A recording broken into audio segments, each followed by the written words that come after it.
ಕರ್ತನ ಪರಿಶುದ್ಧ ನಾಮಕ್ಕೆ ಸ್ತೋತ್ರ ಉಂಟಾಗಲಿ. ಗುಡ್ ಮಾರ್ನಿಂಗ್ ಪ್ರಿಯ ದೇವರ ಮಕ್ಕಳೇ, ಈ ಮುಂಜಾನೆ ವೇಳೆಯಲ್ಲಿ ಈ ಒಂದು ವಾಕ್ಯ ನೋಡುತ್ತಿದ್ದ ಪ್ರತಿಯೊಬ್ಬರನ್ನು ದೇವರೆಲ್ಲರನ್ನು ಆಶೀರ್ವದಿಸಲಿ. ಈ ಸಂದರ್ಭದಲ್ಲಿ ನಾವು ದೇವರ ಸನ್ನಿಧಿಯಲ್ಲಿ ಪ್ರಾರ್ಥಿಸೋಣ. ಮಹಾಪರಿಶುದ್ಧನೂ ಸರ್ವಶಕ್ತನೂ ಆಗಿರುವಂಥ ನಮ್ಮ ಪರಲೋಕದ ತಂದೆಯಾದ ದೇವರೇ, ಅಪ್ಪ, ಈ ಒಂದು ಮುಂಜಾನೆ ವೇಳೆಯಾಗಿ ಸ್ತೋತ್ರ ಕರ್ತನೆ. ನಿನ್ನ ಸನ್ನಿಧಿಯಲ್ಲಿ ಮತ್ತೊಂದು ಬಾರಿ ಅಪ್ಪ ನಿನ್ನ ಸನ್ನಿಧಿಯಲ್ಲಿ ಸ್ತುತಿಸಿ ಆರಾಧಿಸಿ ಮಾತ್ರವಲ್ಲ ಜೀವಳ ವಾಕ್ಯವನ್ನು ಧ್ಯಾನಿಸಲು ಕೊಟ್ಟಂಥ ಕೃಪೆಯಾಗಿ ಸ್ತೋತ್ರ. ಅದು ಸ್ವಾಮಿ, ಈ ಮುಂಜಾನೆ ವೇಳೆ ರಾಜ ಈ ಒಂದು ಜೀವಳ ವಾಕ್ಯ ನಮ್ಮನ್ನು ಬಲಪಡಿಸುವಂಥದ್ದಾಗಿದೆ ಕರ್ತನೆ. ತಂದೆಯ ದೇವರ ಜಗತ್ತು ಉತ್ಪತ್ತಿಗೆ ಮುಂಚೆ ನಮ್ಮನ್ನು ಕರೆದಾತ ನೀನಾಗಿದ್ದ ಕರ್ತನೆ. ತಾಯಿಯ ಗರ್ಭದಲ್ಲಿರುವಾಗ ನಮ್ಮನ್ನು ಆರಿಸಿಕೊಂಡ ದೇವರು ನೀನಾಗಿದ್ದ ಕರ್ತನೆ. ಈ ದಿನದ ಸ್ವಾಮಿ ಅಪ್ಪ, ನಿನ್ನ ಆಲೋಚನೆ, ನಿನ್ನ ಉದ್ದೇಶ ಏನು ನಮಗೆ ತಿಳಿಪಡಿಸಿ ವಾಕ್ಯ ಪದಗಳ ಗುಣಾರ್ಥ ತಿಳಿಪಡಿಸು. ಅದಕ್ಕಾಗಿ ನೋಡ್ತಾರೆ ಪ್ರತಿಯೊಬ್ಬರನ್ನು ಈ ವೇಳೆಯಲ್ಲಿ ಎಲ್ಲರೂ ನನ್ನನ್ನು ಸೇರಿ ನಿನ್ನ ಹಸ್ತಕ್ಕೆ ಸಮರ್ಪಿಸಿಕೊಟ್ಟು ಪ್ರಾರ್ಥಿಸ್ತಾನೆ. ಆದ್ದರಿಂದ ಅಂತ್ಯದವರೆಗೂ ನೀನು ನಮ್ಮ ಸಂಗಡ ಇದ್ದು ಈ ಮುಂಜಾನೆ ವೇಳೆ ರಾಜ್ಯ ನಿನ್ನ ಜೀವನ ವಾಕ್ಯದ ಮುಖಾಂತರ ಬಲವಾಗಿ ನಮ್ಮ ಸಂಗಡ ನೀನು ಮಾತಾಡು. ಅದಕ್ಕಾಗಿ ಸಂಪೂರ್ಣವಾಗಿ ತಗ್ಗಿಸಿ ನನ್ನನ್ನು ಹಸ್ತಕ್ಕೆ ಒಪ್ಪಿಸಿಕೊಟ್ಟು ಪ್ರಾರ್ಥಿಸ್ತಾನೆ. ಎಲ್ಲ ಸ್ತುತಿ ಸ್ತೋತ್ರ ಘನಮನ ಮಹಿಮೆ ನಿಮ್ಮೊಬ್ಬರಿಗೆ ಸಲ್ಲಕತ್ತಾನೆ. ಯೇಸುವಿನ ಮೊದಲು ನಮ್ದು ಪ್ರಾರ್ಥಿಸ್ತೇನೆ ನನ್ನ ಪರಲೋಕ ತಂದೆಯ ದೇವರೇ, ಆಮೇಲೆ ಸ್ತೋತ್ರ. ಕರ್ತನ ಪರಿಶುದ್ಧ ನಾಮದಲ್ಲಿ ನಿಮ್ಮೆಲ್ಲರಿಗೂ ನಾನು ವಂದನೆ ಸಲ್ಲಿಸ್ತೀನಿ. ದೇವರ ಮಕ್ಕಳು, ನೀವೆಲ್ಲರೂ ಸಂತೋಷವಾಗಿದ್ದೀರ ನಾನು ಯೇಸು ಕ್ರಿಸ್ತ ನಾಮದಲ್ಲಿ ಭಾವಿಸ್ತೀನಿ. ಈ ಮುಂಜಾನೆ ವೇಳೆಯಲ್ಲಿ ದೇವ್ರು ಕೊಟ್ಟಂಥ ಒಂದು ಆಲೋಚನೆ ಧ್ಯಾನಿಸೋಣ. ಎಫೆಸಿಯ ಬರೆದ ಪತ್ರಿಕೆ 1ನೇ ಅಧ್ಯಾಯ 4ನೇ ವಾಕ್ಯ. ಹೇಗೆಂದರೆ, ನಾವು ಪ್ರೀತಿಯಲ್ಲಿ ನಡೆದು ಆತನ ಸನ್ನಿಧಿಯಲ್ಲಿ ಪರಿಶುದ್ಧರು ದೋಷವಿಲ್ಲದವರು ಆಗಿರಬೇಕೆಂದು ನಮ್ಮನ್ನು ಜಗತ್ತುತ್ಪತ್ತಿಗೆ ಮುಂಚೆ ಕ್ರಿಸ್ತನಲ್ಲಿ ಆರಿಸಿಕೊಂಡನು. ಆಮೇನ್. ಪ್ರಿಯ ದೇವರ ಮಗುವೆ, ದೇವರು ಮೊದಲು ಇಲ್ಲಿ ಏನು ಹೇಳ್ತದೆ, ಹೇಗೆಂದರೆ ನಾವು ಪ್ರೀತಿಯಲ್ಲಿ ನಡೆದು. ಈ ದಿನದಲ್ಲಿ ಅನೇಕರಿಗೆ ಪ್ರೀತಿನೇ ಇಲ್ಲ. ಮೇಲೆ ಒಂದು ಪ್ರೀತಿನ ನೋಡಿ ಕೆಲವ್ರನ್ನ ಪ್ರೀತಿಯಿಂದ ಮಾತಾಡಿಸ್ತಾರೆ, ಆದರೆ ಹೊರಗಡೆ ಕ್ಷಮಿಸುವಂಥ ಸ್ವಭಾವ, ಕ್ಷಮಿಸುವಂಥ ಮನಸ್ಸು ಅವು ಯಾರಲ್ಲೂ ಇಲ್ಲ. ಮೇಲೆ ಪ್ರೀತಿಯಿಂದ ಮಾತಾಡ್ತಾರೆ, ಸಮಯ ಬಂದಾಗ ದುಡುಕಿ ಮಾತಾಡ್ತಾರೆ. ದೇವರ ಮಗುವೆ, ನಾವು ದೇವರ ಸನ್ನಿಧಿಯಲ್ಲಿ ಆತ ನಮ್ಮನ್ನು ಕರೆದಿರುವಾಗ ಮೊದಲು ನೀನು ಪ್ರೀತಿಯಲ್ಲಿ ನಡೆಯಬೇಕು. ನೀನು ಪ್ರೀತಿಯಲ್ಲಿ ನಡೆಯುವಾಗ ನಿನ್ನ ಗಂಡನ ಮೇಲೆ ನಿನಗೊಂದು ಪ್ರೀತಿ ಉಂಟಾಗುತ್ತೆ, ನಿನ್ನ ಹೆಂಡತಿಯ ಮೇಲೆ ನಿನಗೊಂದು ಪ್ರೀತಿ ಉಂಟಾಗುತ್ತೆ, ಅಥವಾ ನಿನ್ನ ಕುಟುಂಬದ ಮೇಲೆ, ದೇವರ ಮೇಲೆ ಒಂದು ಪ್ರೀತಿ ಉಂಟಾಗುತ್ತೆ. ಆದರೆ ದೇವರ ಸನ್ನಿಧಿಯಲ್ಲಿ ನಾವು ಈ ದಿನದಲ್ಲಿ ನೋಡುವುದಾದರೆ ಅನೇಕರಿಗೆ ಪ್ರೀತಿ ಇಲ್ಲ. ಆ ಪ್ರೀತಿ ಏನಾಗಿದೆ, ಲೋಕದ ಆಸೆ ಪಾಸೆಗಳಿಗೆ ಹೋಗಿದೆ. ಲೋಕದಲ್ಲಿ ಬರುವಾಗ ಒಂದು ಸ್ತ್ರೀನೇ ನೋಡಿ ಒಂದು ಪ್ರೀತಿ ಉಂಟಾಗುತ್ತೆ. ಅದು ಯಾವುದು ಲೋಕದಲ್ಲಿ ಶಾಶ್ವತ ಪ್ರೀತಿ ಅಲ್ಲ. ಪ್ರಿಯ ದೇವರ ಮಗುವೆ, ಸ್ನೇಹಿತರ ಜೊತೆ ಇರುವಂಥ ಪ್ರೀತಿ ಅಂದ್ಕೊತಾರೆ, ಆದರೆ ಸ್ನೇಹಿತರ ಜೊತೆ ಇರುವಂಥ ಪ್ರೀತಿ ಅದು ಶಾಶ್ವತ ಪ್ರೀತಿ ಅಲ್ಲ. ಈ ಲೋಕದ ದುಡ್ಡು, ಹಣಕಾಸಿನ ಮೇಲೆ ಅನೇಕರು ಪ್ರೀತಿ ಅಂತ ಹೋಗ್ತಾರೆ. ಆದರೆ ದೇವರ ಸನ್ನಿಧಿಯಲ್ಲಿ ಪ್ರಿಯ ದೇವರ ಮಗುವೆ, ಈ ಹಣಕಾಸು ನಿನ್ನನ್ನು ಪರಲೋಕಕ್ಕೆ ನಡೆಸಲ್ಪಡುವುದಿಲ್ಲ, ನಾಶನಕರವಾದ ಗುಂಡಿಯ ಕಡೆಗೆ ಹೋಗುತ್ತೆ. ಆದರೆ ನೀನು ದೇವರ ಪ್ರೀತಿ ನಿನ್ನಲ್ಲಿರುವುದೇ ಆದರೆ ನೀನು ಯಾವುದರಿಂದ ಹೋಗೋದು ಬೇಕಿಲ್ಲ. ಯಾಕಂದರೆ ಆತ ನಿನ್ನನ್ನು ಬೇಡುವುದಕ್ಕಿಂತಲೂ ಯೋಚಿಸುವುದಕ್ಕಿಂತಲೂ ಅತ್ಯಧಿಕ ಮಾಡುವಾತನಾಗಿದ್ದಾನೆ. ಈ ದಿನದಲ್ಲಿ ಪ್ರಿಯ ದೇವರ ಮಗುವೆ, ನಿನ್ನ ಪ್ರೀತಿ ಎಲ್ಲಿದೆ? ನಿನ್ನ ಪ್ರೀತಿ ಹೇಗಿದೆ ದೇವರ ಮುಂದೆ? ಈ ದಿನ ನೀವು ಪ್ರತಿಯೊಬ್ಬರು ನಾವು ಫಸ್ಟ್ ಪರಿಶೋಧಕರನ್ನು. ಯಾಕಂದರೆ ದೇವರು ನಮ್ಮನ್ನು ಆರಿಸಿಕೊಂಡಿರುವಾಗ ನಾವು ಪ್ರೀತಿಯಲ್ಲಿ ನಡೆದು ಆತನ ಸನ್ನಿಧಿಯಲ್ಲಿ ಪರಿಶುದ್ಧರು ದೋಷವಿಲ್ಲದವರು ಆಗಿರಬೇಕೆಂದು ನಮ್ಮನ್ನು ಜಗತ್ತುತ್ಪತ್ತಿಗೆ ಮುಂಚೆ ಆರಿಸಿಕೊಂಡಿದ್ದಾನೆ. ಭಕ್ತನು ಒಂದು ಸಂದರ್ಭದಲ್ಲಿ ಹೇಳ್ತಾನೆ, ತಂದೆಯ ದೇವರೇ, ನಾನು ನನ್ನ ಕಾಲು ಜಾರಿ ತಿಂದಾಗಲೇ ನಿನ್ನ ಕೃಪೆಯನ್ನು ನಾನು ಆವರಿಸಿಕೊಂಡಿದ್ದು. ಯಾಕಾಗಿ?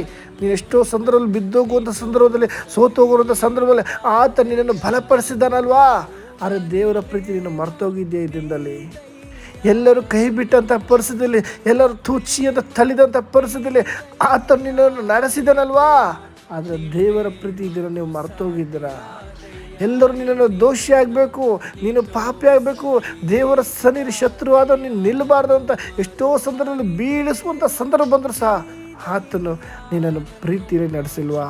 ಪ್ರಿಯ ದೇವರ ಮಗುವೆ, ದೇವರ ಪ್ರೀತಿ ಮುಂದೆ ನಮ್ಮದು ಏನೂ ಇಲ್ಲ. ಪ್ರಿಯ ದೇವರ ಮಗುವೆ, ಈ ಲೋಕದಲ್ಲಿ ಯಾವುದರಿಂದ ಬೇಕಾದ್ರೆ ನೀನು ಹೋಗ್ಬೋದು, ಅವೆಲ್ಲವೂ ಸಹ ನಿನ್ನ ಪ್ರೀತಿ ಅದು ಲಿಮಿಟ್ ಆಗಿರುತ್ತೆ. ನಿನ್ನ ಹತ್ರ ಚೆನ್ನಾಗಿದ್ದರೆ ಮಾತ್ರ ಸ್ನೇಹಿತರು, ಬಂಧು ಮಿತ್ರರು, ಹಣಕಾಸಿರುವಾಗ ಎಲ್ಲರೂ ಬರ್ತಾರೆ. ಅದು ಎಂಥ ಪ್ರೀತಿ ಅಂದರೆ, ಅಯ್ಯೋ ಈ ಪ್ರೀತಿ ಇಷ್ಟೇ ಸಂತೋಷ ಅಂತ ಎಷ್ಟೋ ಜನ ಭಾವಿಸ್ತಾರೆ. ಆದರೆ ನಿನ್ನ ಜೋಬಲ್ಲಿ ದುಡ್ಡು ಖಾಲಿಯಾದಾಗ ನಿಜವಾದ ಪ್ರೀತಿ ಏನು ಅಂತ ನಿಮಗೆ ತಿಳಿಯಪಡಿಸುತ್ತೆ. ಆದರೆ ನಿಮ್ಮ ಹತ್ರ ದುಡ್ಡಿರಲಿ, ದುಡ್ಡು ಇಲ್ಲದೇ ಇರಲಿ, ನೀವು ದುಃಖದಲ್ಲಿರಲಿ, ಸಂತೋಷದಲ್ಲಿರಲಿ, ಆದರೆ ನನ್ನ ಕರ್ತನಾದ ಯೇಸು ಕ್ರಿಸ್ತನು ಸದಾ ಕಾಲ ನಿನ್ನನ್ನು ಪ್ರೀತಿಸುವಾತನಾಗಿದ್ದಾನೆ. ಅದಕ್ಕಾಗಿ ದೇವರು ನಮ್ಮನ್ನು ಆರಿಸಿಕೊಂಡಿರುವಾಗ ನಾವು ಮೊದಲು ಏನಂತೆ ನಾವು ಪ್ರೀತಿಯಲ್ಲಿ ನಡೆದು ಈ ದಿನ ನಾವು ಮೊದಲು ನಮ್ಮ ಜೀವಿತವನ್ನು ಬದಲಾಯಿಸ್ಕೋಬೇಕು. ನಾವು ಎಂಥ ಸಂದರ್ಭ ಬಂದರೂ ಮೊದಲು ನಾವು ಪ್ರೀತಿಯಲ್ಲಿ ನಡೆಯಬೇಕು. ಕ್ರಿಸ್ತನ ಪ್ರೀತಿ ನಮ್ಮಲ್ಲಿ ಇರುವುದೇ ಆದರೆ ಪರಿಶುದ್ಧರು, ದೋಷವಿಲ್ಲದವರು ಆಗಿರಬೇಕೆಂದು. ನಿನ್ನಲ್ಲಿ ಯಾವಾಗ ದೇವರ ಪ್ರೀತಿ ಬರುತ್ತೋ ಆಟೋಮೆಟಿಕ್ ಒಂದು ಪರಿಶುದ್ಧತೆ ನಿನ್ನಲ್ಲಿ ಬರುತ್ತೆ. ಇಲ್ಲಾಂದರೆ ಲೋಕದ ಆಸೆ ಭಾಸೆಗಳು, ಶರೀರದ ಆಸೆಗಳು ಇವೆಲ್ಲವೂ ನಿನ್ನಲ್ಲಿ ಉಂಟಾಗುತ್ತೆ. ಇವೆಲ್ಲವೂ ನಿನ್ನಲ್ಲಿ ಬರ್ತಾ ಇದೆ ಅಂದರೆ ದೇವರ ಪ್ರೀತಿ ನಿನ್ನಲ್ಲಿ ಕಡಿಮೆಯಾಗಿದೆ ಅಂತ. ದೇವರ ಮಗುವೆ ಶತ್ರುವಾದರೂ ದೇವರು ಆದುಕೊಂಡವ್ರನ್ನೇ ವಂಚಿಸುವುದು. ಮೊದಲು ನಾವು ಇದನ್ನು ದೇವರ ಪ್ರೀತಿಯಲ್ಲಿ ನಿಲ್ಲೋಣ. ಆವಾಗ ಸೆಕೆಂಡು ಪರಿಶುದ್ಧರು, ಮೂರನೇದು ದೋಷವಿಲ್ಲದವರು ಆಗಿರಬೇಕೆಂದು ನಮ್ಮನ್ನು ಜಗತ್ ಉತ್ಪತ್ತಿಗೆ ಮುಂಚೆ ಕ್ರಿಸ್ತನಲ್ಲಿ ಆರಿಸಿಕೊಂಡಿದ್ದಾನೆ. ಹೌದು ಪ್ರಿಯ ದೇವರ ಮಗುವೆ, ನಿನ್ನ ತಾಯಿಯ ಗರ್ಭದಲ್ಲಿರುವಾಗಲೇ ನೀನನ್ನು ಮಗನೆಂದು ಹೆಸರಿದು ಆತನ ಕರೆದ ಆತನಾಗಿದ್ದಾನೆ. ಯಾಕಾಗಿ ಜಗತ್ತುತ್ಪತ್ತಿಗೆ ಕರೆದಿದ್ದಾನೆ? ನಿನ್ನನ್ನು ಪ್ರೀತಿಯಲ್ಲಿ ನಡೆಯಬೇಕೆಂದು. ಪ್ರೀತಿ ನಿನ್ನಲ್ಲಿ, ಕ್ರಿಸ್ತನ ಪ್ರೀತಿ ನಿನ್ನಲ್ಲಿ ಶಾಶ್ವತವಾಗಿ ನೆಲೆ ನಿಲ್ಲಬೇಕೆಂದು ಆತ ನಿನ್ನ ಜಗತ್ ಉತ್ಪತ್ತಿಗೆ ಮುಂಚೆನೇ ಸಹ ಕರೆದಿದ್ದಾನಲ್ವ. ಈ ದಿನ ದೇವರ ಮುಂದೆ ನಿನ್ನ ಪ್ರೀತಿ ಹೇಗಿದೆ? ನಮ್ಮನ್ನು ನಾವು ಫಸ್ಟ್ ಪರಿಶೋಧನೆ ಮಾಡ್ಕೋಣ. ದೇವರ ಪ್ರೀತಿ ನಿನ್ನಲ್ಲಿರುವುದೇ ಆದರೆ ಇನ್ನೊಂದು ವಾಕ್ಯ ನಾವು ಧ್ಯಾನಿಸೋಣ. ಎಫೆಸೀಯರಿಗೆ ಬರೆದ ಪತ್ರಕ್ಕೆ 1ನೇ ಅಧ್ಯಾಯ 12ನೇ ವಾಕ್ಯ. ಇದಲ್ಲದೆ ಆತನಲ್ಲಿ ನಾವು ದೇವರ ಸ್ವಕೀಯ ಪ್ರಜೆ ಆಗಿದ್ದೆವು. ದೇವರ ಮಗುವೆ, ನಿನ್ನಲ್ಲಿ ದೇವರ ಪ್ರೀತಿ, ನೀನು ಮಾತ್ರವಲ್ಲದೆ ಪರಿಶುದ್ಧನೂ ದೋಷವಿಲ್ಲದವನು ಆಗಿರಬೇಕೆಂದು ಜಗತ್ತುತ್ಪತ್ತಿಗೆ ನಿನ್ನನ್ನು ಆರಿಸಿಕೊಂಡಿದ್ದಾನೆ. ಯಾಕಾಗಿ? ದೇವರ ಪ್ರೀತಿ ನಿನ್ನಲ್ಲಿರುವಾಗ ನೀನೇನಾಗ್ತೀಯ? ನಾವು ದೇವರ ಸ್ವಕೀಯ ಪ್ರಜೆಯಾಗಿದ್ದೇವೆ. ದೇವರ ಮಗುವೆ, ನಿನ್ನನ್ನು ಆತನು ಸ್ವಕೀಯ ಪ್ರಜೆಯಾಗಿ ನಿನ್ನನ್ನು ಆರಿಸಿಕೊಂಡಿದ್ದಾನೆ. ಯಾಕಂದರೆ ದೇವರ ಪ್ರೀತಿಯಲ್ಲಿ ನೀನಿರುವಾಗ ಆತನಲ್ಲಿ ನಾವು ದೇವರ ಸ್ವಕೀಯ ಪ್ರಜೆಯಾಗಿದ್ದೆವು. ಬರಬೇಕಾದ ಕ್ರಿಸ್ತನನ್ನು ಎದುರು ನೋಡುತ್ತಿದ್ದ ನಾವು ತನ್ನ ಮಹಿಮೆಯನ್ನು ಪ್ರಖ್ಯಾತಿಪಡಿಸಬೇಕೆಂದು ಸಮಸ್ತ ಕಾರ್ಯಗಳನ್ನು ತನ್ನ ಇಷ್ಟದಂತೆ ನಡೆಸುವ ದೇವರ ಸಂಕಲ್ಪದ ಮೇರೆಗೆ ನಮ್ಮನ್ನು ಆದಿಯಿಂದಲೇ ಆರಿಸಿಕೊಂಡಿದ್ದಾನೆ. ದೇವರ ಮಗುವೆ, ದೇವರ ಮಹಿಮೆ ನಿನ್ನಲ್ಲಿ ಪ್ರಖ್ಯಾತಪಡಿಸ್ತಾ ಇದ್ದಾನೆ. ದೇವರ ಮಹಿಮೆ ನಿನ್ನಲ್ಲಿ ಇಳಿದು ಬರುವಂಥದ್ದಾಗಿದೆ. ದೇವರ ಮಹಿಮೆ ನಿನ್ನಲ್ಲಿರುವಾಗ ಶತ್ರುವಾದವರು ದೇವರ ಮಹಿಮೆಗೆ ನಿನ್ನನ್ನು ಬರಬೂಡ್ದು, ದೇವರ ಸನ್ನಿಧಿಗೆ ಬರಬಾರ್ದು ಅಂತ ಅನೇಕ ಕುತಂತ್ರ ಮಾಡ್ತಾನೆ. ಕುಟುಂಬದವ್ರನ್ನ ಎಬ್ಬರಿಸ್ತಾನೆ, ಜೊತೆಲಿರೋರನ್ನ ಎಬ್ಬರಿಸ್ತಾನೆ. ಆದರೆ ಪ್ರಿಯ ದೇವರ ಮಗುವೆ, ಈ ದಿನ ದೇವರ ಸನ್ನಿಧಿಯಲ್ಲಿ ನಿನ್ನನ್ನು ಕರೆದಿರುವಾಗ ದೇವರ ಸನ್ನಿಧಿ ಇರುವಂಥ ಒಂದು ಪ್ರೀತಿ, ದೇವರ ಮುಂದೆ ಇರುವಂಥ ಪ್ರೀತಿ, ದೇವರು ಕೊಡಬೇಕಾದಂಥ ಪ್ರೀತಿ ಇದನ್ನು ನಾವು ಕೊಡೋಣ. ಆದರೆ ದೇವರ ಪ್ರೀತಿನ ಬಿಟ್ಟು ನಾವು ಜನಗಳ ಮೇಲೆ, ದುಡ್ಡಿನ ಮೇಲೆ, ಲೋಕದ ಮೇಲೆ, ಭೂಮಿ ಮೇಲೆ, ಒಡವೆಗಳ ಮೇಲೆ, ಇವೆಲ್ಲದ್ರ ಮೇಲೆ ಕೊಟ್ಟರೆ ಆ ಪ್ರೀತಿ ಶಾಶ್ವತ ಇಲ್ಲ. ಪ್ರಿಯ ದೇವರ ಮಗುವೆ, ದೇವರ ಪ್ರೀತಿ ಶಾಶ್ವತವಾದದ್ದು. ಅದಕ್ಕಾಗಿ ದೇವರ ಪ್ರೀತಿ ನಿಮ್ಮಲ್ಲಿರುವಾಗ, ಆತನು ಮೊದಲು ದೇವರ ಪ್ರೀತಿ ನಿನ್ನಲ್ಲಿರುವಾಗ ನಿನ್ನನ್ನು ಪರಿಶುದ್ಧರಾಗಿ ಮಾರ್ಪಡಿಸ್ತಾನೆ. ಸೆಕೆಂಡು ದೋಷವಿಲ್ಲದವರಿಗೆ ಮಾರ್ಪಡಿಸ್ತಾನೆ.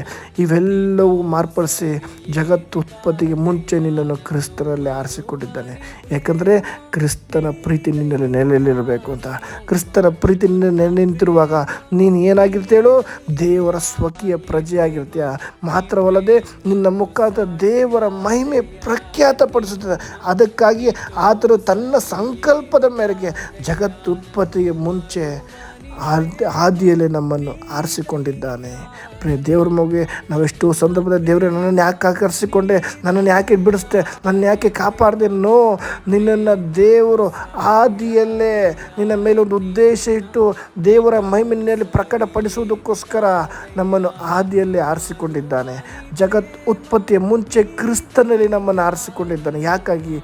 ದೇವರ ಪ್ರೀತಿಯಲ್ಲಿ ನೀನು ನೆನಿಲ್ಲಬೇಕು. ಇದನ್ನು ಅನೇಕರಿಗೆ ಪ್ರೀತಿ ಇರೋದಿಲ್ಲ. ಈ ದಿನ ದೇವರ ಪ್ರೀತಿ ನಿಮ್ಮಲ್ಲಿರಲಿ. ಈ ವಾಕ್ಯದ ಮುಖಾಂತರ ದೇವರು ನಿಮ್ಮೆಲ್ಲರನ್ನು ಆಶೀರ್ವದಿಸಲಿ. ಆಮೇನ್.